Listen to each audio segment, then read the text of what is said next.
Hello, everyone. It's good morning here from the Eastern Time Zone. I want to thank you for joining me today again. It's another Monday where we discuss quite a lot of issues that has to do with your family, your relationship, your mental health, and your spirituality on the Wholeness Project. Thank you for joining me today. And today promises to be an amazing discussion point, and also want to use this medium to say a happy Father's Day to all of the men, the young men, even our toddlers coming up. And is our belief and prayers that every father will be responsible the way we have been called to be responsible to our spouses, to our children, and also to our community. Thank you again for joining me today. Today, we're going to be looking at an amazing subject that I call the three silent killers of modern relationships and how to stop them. You can tell that in our world today, the biggest challenge that we are facing is with our relationships. So today I'm going to be zeroing into relationship, especially marital relationships, and the three silent killers of modern relationships, and how we can, how we can stop them, from hurting our relationship and also our marriages. And I pray it's going to be a very interesting subject for you, because when we talk about the three silent killers that that hurt our relationships, if we don't take care of them, then it's going to really hurt us badly. But like what we always say, the goal is, how do we stop these three silent killers? I want to thank all those who are joining us on Facebook, on YouTube, on Instagram, and also to those joining us from TikTok. Just a quick heads up, my eyes is going to be moving here and there because I'll be looking at a slide and trying to explain to our TikTok audience as they follow us. And quickly, just a little bit about me again. My name is Joel Osebo. I have a master's in clinical mental health counseling, and also in terms of my role, I'm a mental health coach and a mental wellness educator. Then this program, the Wholeness Project, is targeted on to just provide information that is going to bring healing to four core pillars: your family, your relationship, your mental health, and also your spirituality. Thank you once again for joining me. And so if you want to get more information about me, you can check me out on www.joelosebo.com and fgicoaching.com. Like I said, today we're going to be looking at the three silent killers of relationships and how you and I can overcome them. All right, quickly, the remit I'll be looking at for the next 20-25 minutes, we're going to be looking at the state of modern relationship. Then also, we're going to be looking at the silent killer one, which is disconnection. We're going to be looking at killer two, which is contempt. We'll be looking at killer three, which is avoidance. Then also the healing toolkit that you need. Then also, for as many of us that loves to integrate the faith-based as perspective of this, we are going to, kind of invite every one of us to integrate our faith in the process. And a quick statistics, like I always want to do when talking about this program, the state of modern relationship, why this matters now, why we need to look and evaluate the state of our relationship. 42% of first time marriages, but 42% of first marriages end in divorce. That is a reality. 42% of first marriages end in divorce. Then also 67% of couple report declining satisfaction after 3 years in marriage. So 67% of couples, they report declining satisfaction after 3 years. Then 4.4 times in terms of couple size, more likely to divorce if you lack conflict resolution skills. In other words, when people lack conflict resolution skills, the chances of divorce is very high. Then 70% of relationship problems are perpetual, rooted in core differences. So a lot of the times, the reason why people, have perpetual issues in their relationship, in their marriage, it's because they are rooted in differences. Thank you all for joining us on our Instagram. Thank you again. Thank you once again. And also on our TikTok. Then another statistic we must take note of is this: 50% of adults in the US report loneliness. A lot of people report loneliness. I'm sorry about that. Sorry about this. Sorry about this. Sorry about this. I got to take this off. Lots of distraction from TikTok. Okay, we're gonna put this off on TikTok. All right. So sorry about that. We have lots of distraction coming up on TikTok, so we're gonna do a lot of declining. So if you're coming up on TikTok, please make sure you get your music off because you're gonna distract everyone else that is on the live show. So we're gonna be declining quite a lot of people, except you are able to come in without being a distraction to other people. So thank you very much.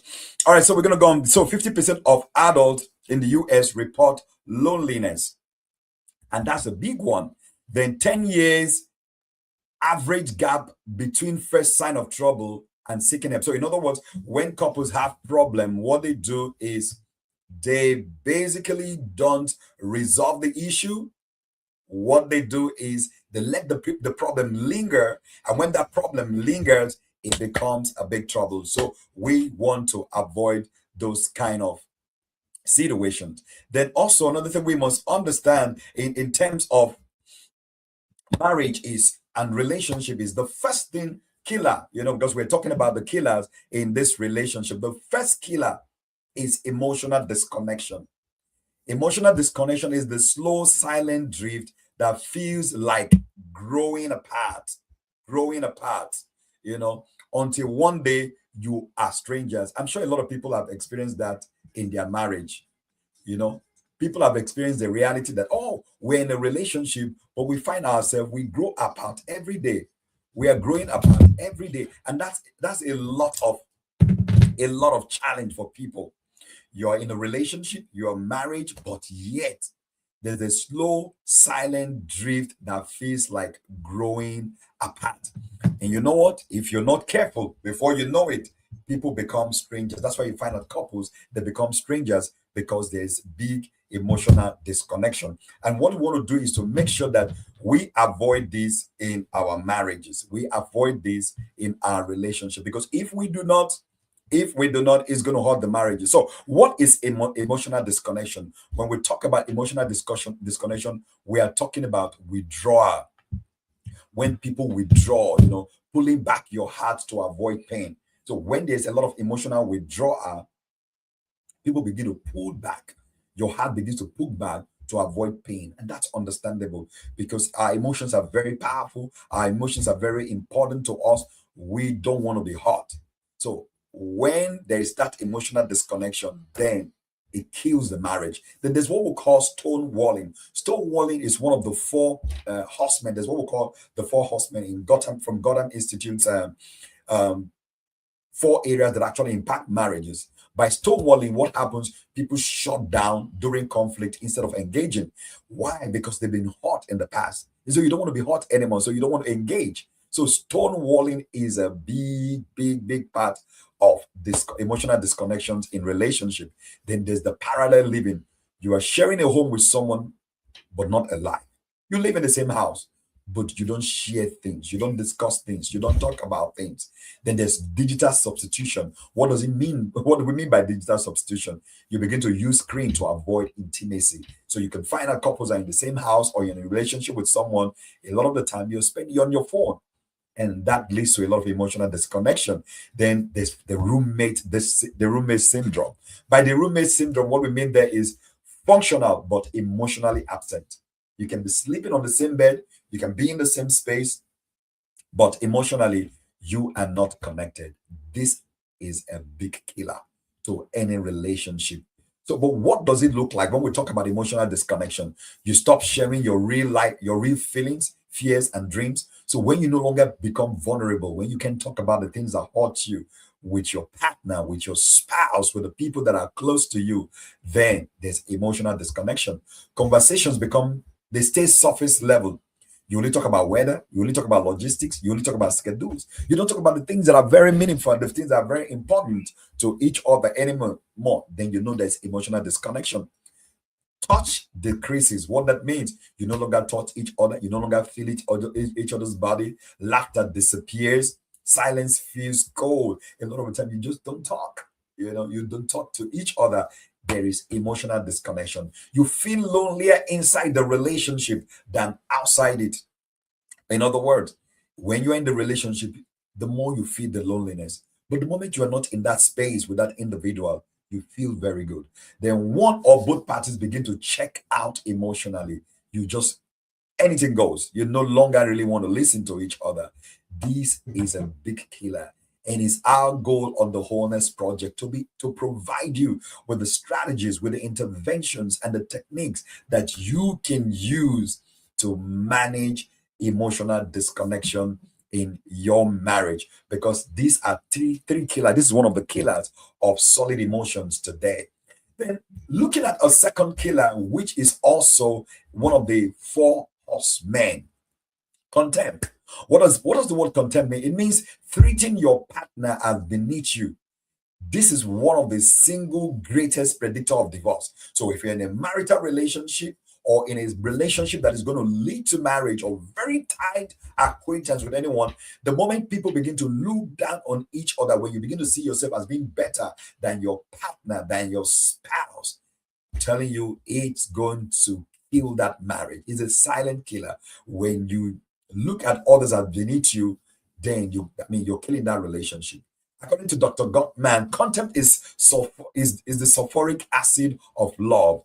It is the single greatest predictor of divorce and must be eliminated. Research on 40,000 couples confirms contempt kills relationships faster than any other behavior. So when you look down on others as if you are better than them, you look at your spouse as if you're better than her or you're better than him, it's going to bring it's going to kill that relationship. How does contempt shows up? First, when we do a lot of eye rolling, when you snare or when you mock your partner, your spouse, it's going to kill that. That relationship is being killed.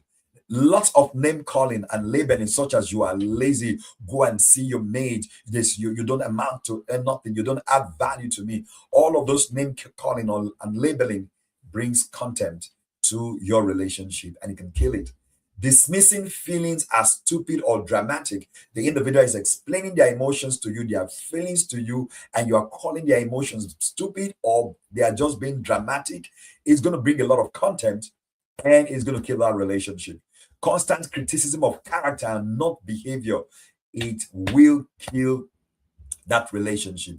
Then having a sense of superiority, like, oh, I'm better than you, I'm smarter than you, I'm wealthier than you're not as good as I am. It's going to bring contempt to that relationship and kill it.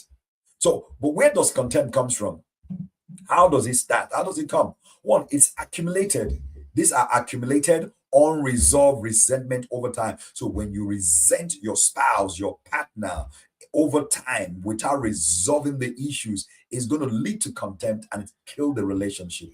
Unspoken needs that were never addressed. So you're telling your spouse this is how you're feeling, this is what you desire, what you want in the relationship, and your spouse or your partner is not paying attention to it. It's going to lead to contempt and it can kill the relationship.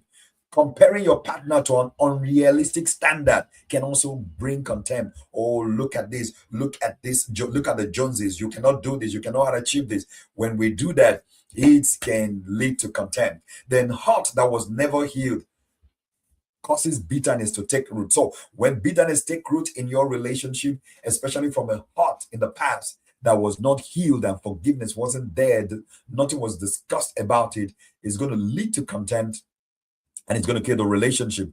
Then a culture of criticism that escalates past repair. So if there's a lot of criticism going on in the relationship, going on in the marriage, now and there, every day, every week, there's just lots of criticism. It is going to kill the relationship and it's going to bring contempt. So that is the second killer of relationship. We've talked about the first and the second, and now this is the third killer of relationship in our modern world today. It's called conflict avoidance. I used to be in this space. I never want to confront. I never want to discuss the issue. I just want to avoid them. But it's been discovered statistically that when you avoid conflict in a relationship, whether marital relationship is a business relationship, spiritual relationship, then it can kill that relationship. Avoiding the hard conversations doesn't create peace, it creates a pressure cooker. And you know what happens with a pressure cooker? When it is fully steamed, then it just opens up, it or just erupts. You don't want that to happen in your relationship. So, what are the things that happens when it comes to avoidance? Refusing to bring up problems to keep the peace. We do that a lot of the time. We want peace, and so we want to avoid the hard conversations, not knowing that avoiding the hard conversation actually leads to deeper conflict and deeper problems. You don't want to do that. You want to confront those problems. Suppressing hot feelings until they explode, it can kill that relationship. So in other words, don't suppress your feelings, especially when you feel hot. Express them. Using busyness as a shield from intimacy. You don't want to be connected. You just want to be busy. You want to avoid the issues. It's going to kill the relationship. Agreeing on the outside while dying on the inside. In other words, your inside must catch up with the out, or rather, your outside should catch up with your inside. Whatever you're feeling, whatever is going on inside of you, you don't have to die inside now.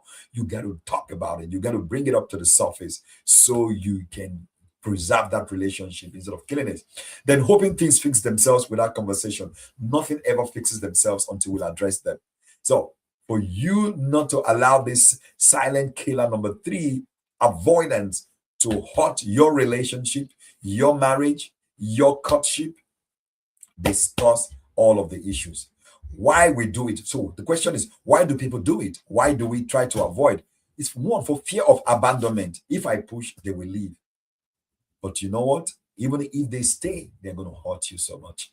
You need to talk about it. Conflict was modeled as dangerous growing up. That's the reality. Oh, let's not talk about it. Let bygone be bygone. I heard that quite a lot. And so as a result of that, no real issue was addressed. Then anxiety about being rejected or invalidated, because people are afraid, you are anxious, you don't want to be rejected, you don't want to be invalidated. So you avoid the trouble, you will avoid the conflict. No, it's going to hurt you more. Then shame, admitting needs feels like weakness. No, no. That's what makes a relationship thick. When your spouse knows your need and you know their need, you are able to do the best you can to meet those needs. But if you think because of shame you don't want to admit your need, it's going to lead to a lot of avoidance and it can kill the relationship. Then learn helplessness from past unresolved fights. It has become a culture. Okay, this has not been addressed. It's not been addressed. Okay, I'm helpless. There's nothing I can do about it. It's going to cause a lot of debt to the relationship. Now, let's look at what the real cost is. If we keep avoiding the conflict, if we keep avoiding those hard conversations because we want to create peace, the real cost are these. Unspoken resentment becomes contempt over time. Remember, one of the silent killer is contempt. So when you don't resolve those issues, it becomes contempt over time. Then partners stop trying, emotional shutdown follows. So every time you avoid the conflict, you avoid the hard conversations, it's going to shut down the emotions. Then also intimacy evaporates without honest exchange. Remember the pressure cooker?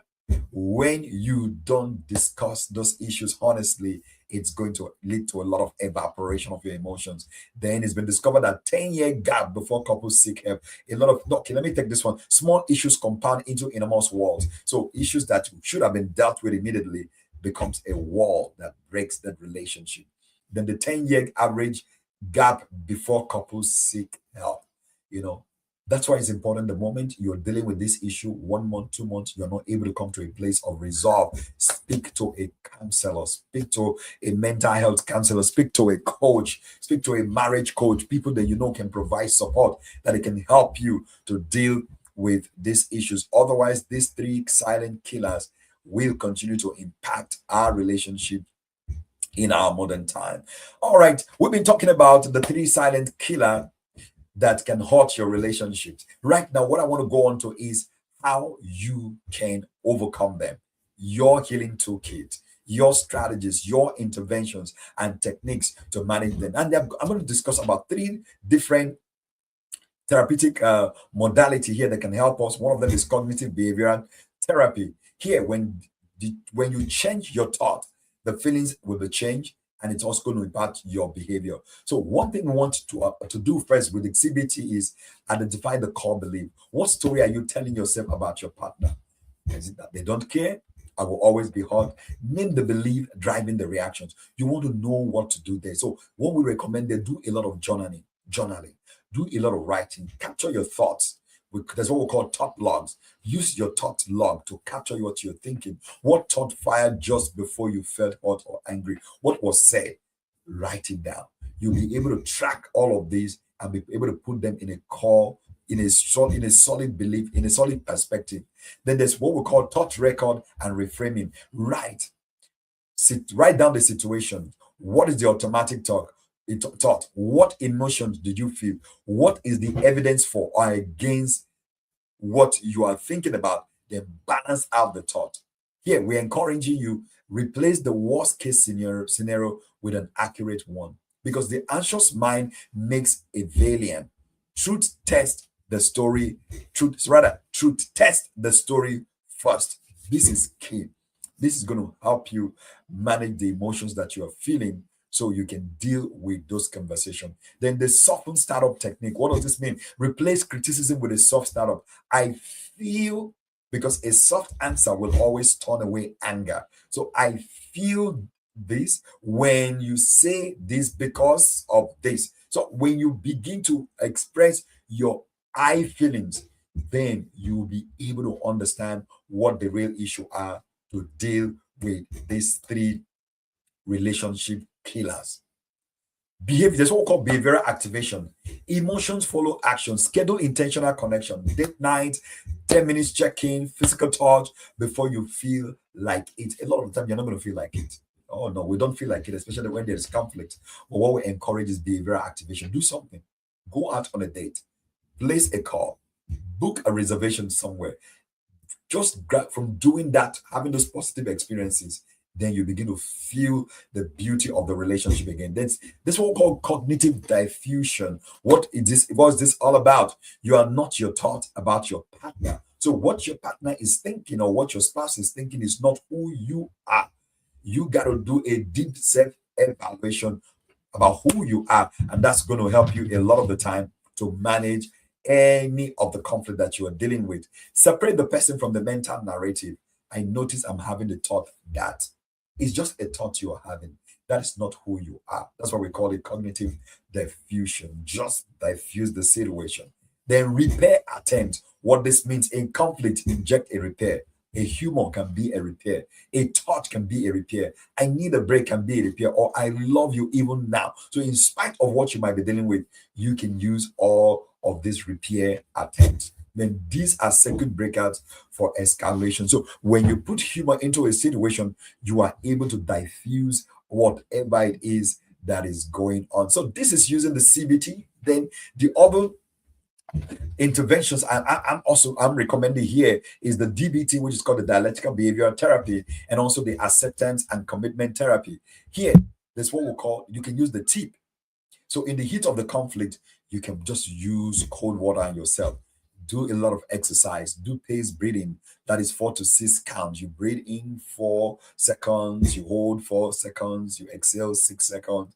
That is going to help you relax a bit. Then there's progressive relaxation, where you tense your muscles and you release them.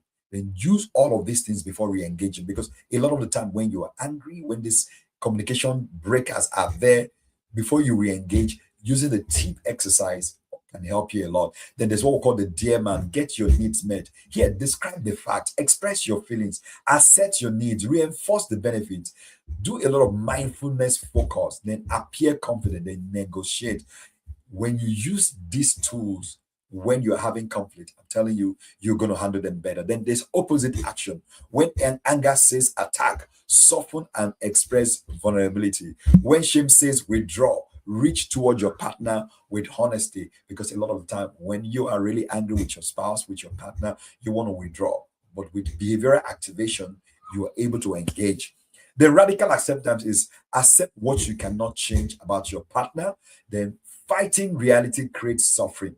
Acceptance is not approval, it is a release of what can be done. So it's just about partnering with each other to go through what you are dealing with. Then it's personal effectiveness. What happens here is this: you balance getting what you need with maintaining the relationship. What do I need? What does my partner need? And what do we need in the relationship? The need for balance. Then there's what we call give skill. By give skills, we expect you to be gentle, be interested, validate. Then all of this, do it with an easy manner. They will help you reduce the tension in the relationship. Then lastly, there's what we call the acceptance and commitment therapy. What happens here? You build a value-driven relationship, not just an emotion managed one. A lot of the time we push and we drive emotions, but when being value driven becomes our goal, then we are able to deal with whatever situation that is on ground. Then in for when it comes to acceptance and commitment therapy, what you do diffusion from relationship story. So what you want to do here is you notice the narratives: my partner always, or this relationship is, or these are stories. I mean, all of these things we're talking about, they are just stories, not fact. Name them as thoughts, not truth. A lot of the times, the challenges that we face in our relationship, we tend to call them truth. No, most of the times they are not truth, because your feelings are not fact. There are things that are happening, but the truth is you want the best for your relationship, the best for your marriage.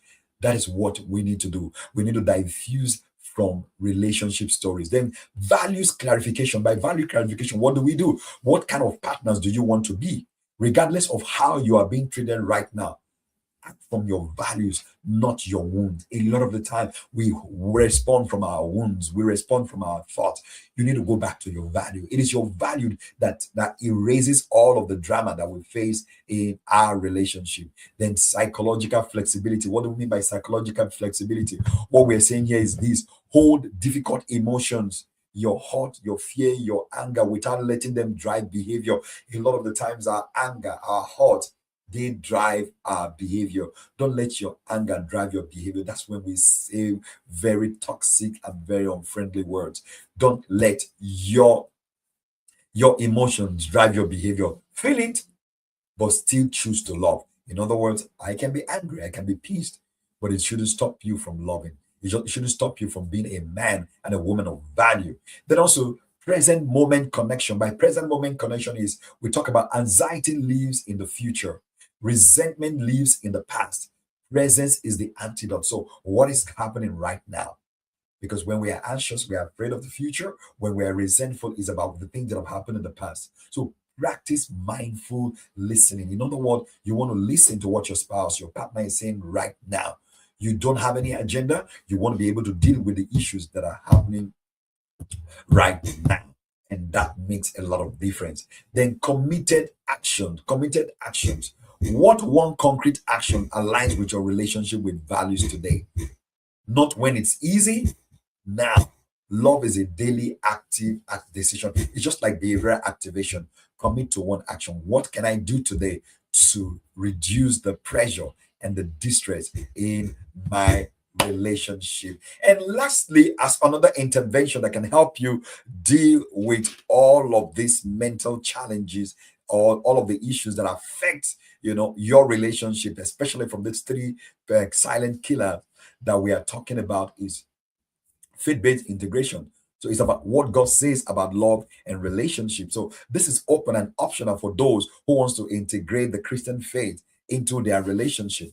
Recall what the scripture said: love is patient, love is kind, it does not envy, it does not boast, it's not proud, it keeps no record of wrongs. This can be a very difficult thing for us to accept. That's why it's not what you can do for yourself or do by yourself.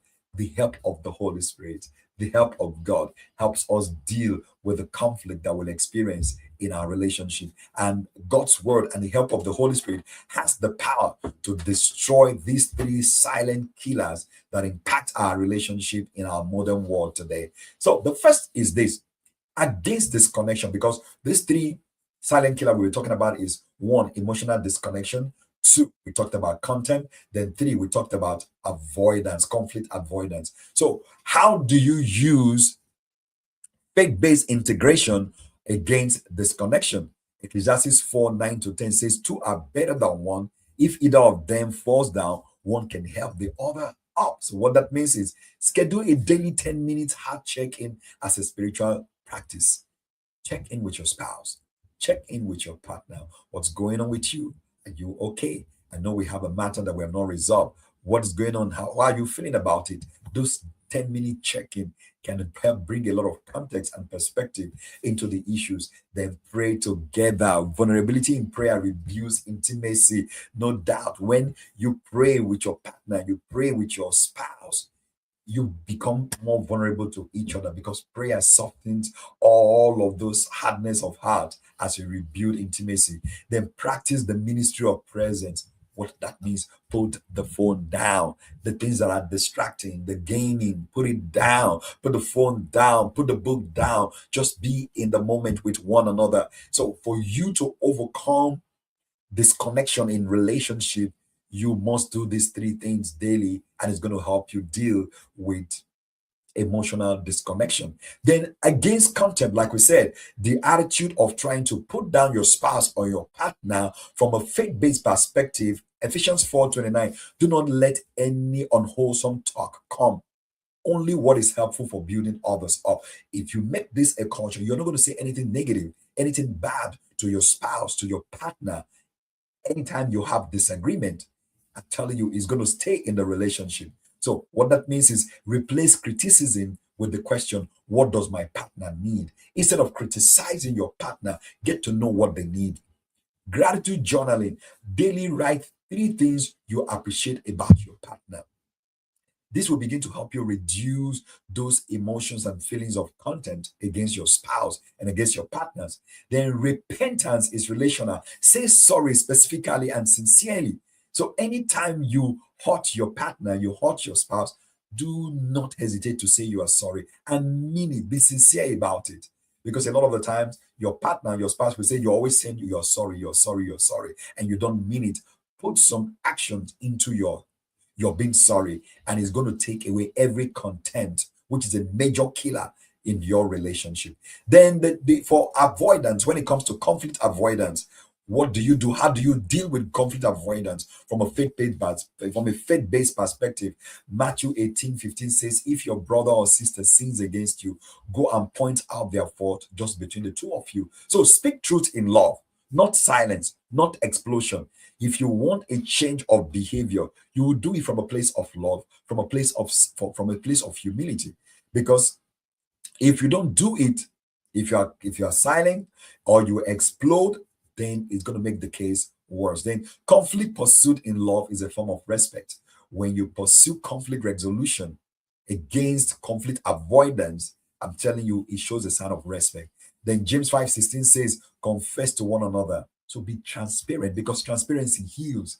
When you are transparent in your relationship to your spouse or to your partner, it brings healing.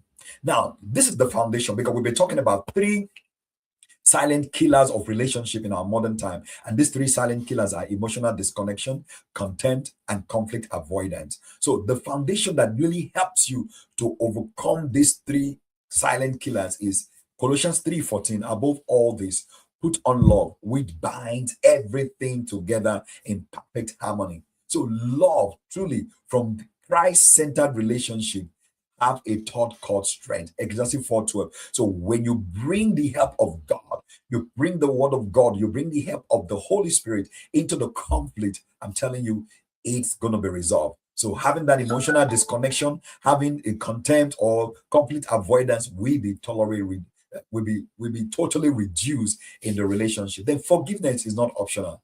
It is the oxygen of lasting love. We must learn to forgive. We must let it might be challenging and difficult to forget.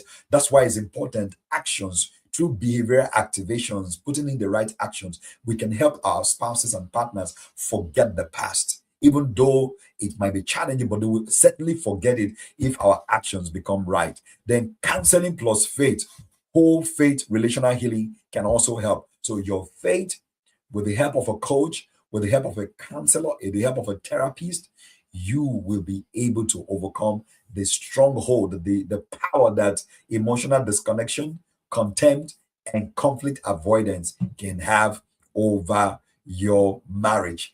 As we begin to wrap up, friends, I've been talking about in the last 30 minutes the three silent killers in our modern world, the three silent killers of relationship in our modern times, and how you can overcome them. These three silent killers are emotional disconnection, conflict avoidance, and contempt. And in this series, I've shared with us lots of tools that will help you manage and overcome these three silent killers. So for the next 7 days, this can help you restore your relationship. I call it 7 days relationship restoration plan.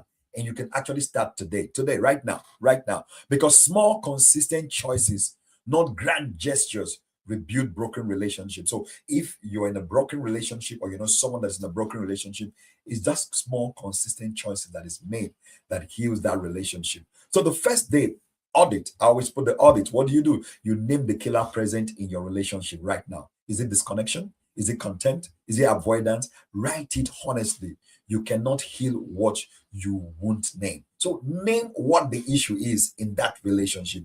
That's what I want you to do for day one. Then day two, connect. By connecting, what do? Initiate one genuine moment of connection. Ask what's been on your heart lately. Listen fully, no fixing, no defending, just being present. When you do this, you will be getting some results gradually by day two. By day three, what happens? Have one conversation you have been avoiding using a soft startup. So I feel when, because what I need is, because it's important, by interpersonal assertiveness, you want to state what you need. A lot of the times we assume that our spouses or our partners know what we need. You have to present it to them. Keep it to one issue. Don't talk about too many issues, but just one issues that seems to be on the border. Then show appreciation. Write and share three specific things you genuinely appreciate about your partner. Specific, be specific about them. Be specific about them. And this is going to help restore some connection in the relationship or the marriage. Then day five, what you want to do, repair. So revisit a past hurt or argument that was never fully resolved. Offer a sincere, specific apology for your part. Ask, what did you need from me then? Because there's always something that our spouses and our partner needs from us that was not met. So with this five, the day five with the repair is going to help you restore connection. Then day six, spend time in praying. So you see, well, we're very strategic. There is work for you to do before prayer can be effective. A lot of the times we don't want to put in the work, but we are praying.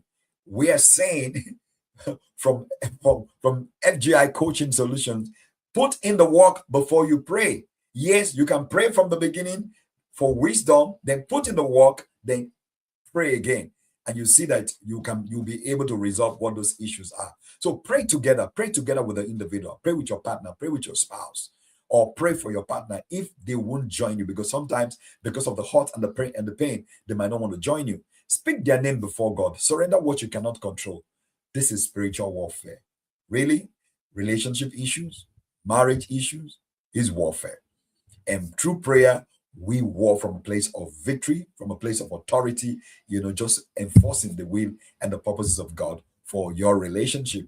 Then day seven, commit. By committing, you write down your relationship values and one committed action for the next 30 days. Share it with your partner. Love is a decision made daily. So love is not something that jumps at us. We always say love is blind, love at first sight.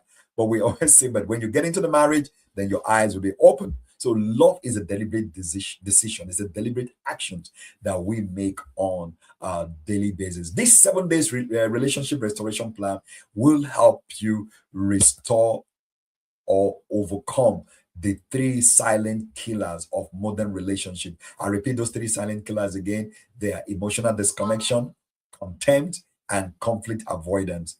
And all these three things will always be in our human spaces. But the tools we have shared today, as we put them to work, in addition to the 7-day relationship restoration plan, we will be able to deal with the issues. You must understand this. Like I said, lastly, the silence killers can be stopped, but only by those willing to speak, heal, and choose love. So you see, there's a big part of choice here. Above all, keep loving one another earnestly, since love covers a multitude of sins. For you to avoid emotional disconnection, for you to deal a big blow to contempt and to conflict avoidance in your life, you got to speak so that you can be healed and make a choice of love. And one exciting thing is this: at FGI Solutions Incorporated, it is our goal to restore wholeness and renewed focus. We would love you to get in touch with us.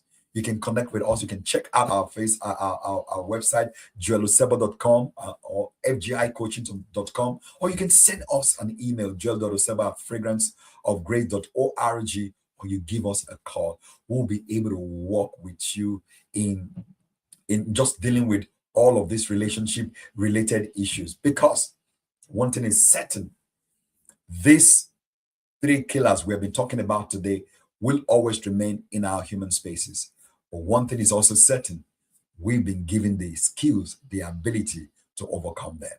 I look forward to working with you. This is Joel Osebo on the Wholeness Project, and it's my prayer and faith that your relationship will be healed, and with support and help from us, you're going to have a very fruitful and long life relationship. Long love life relationship.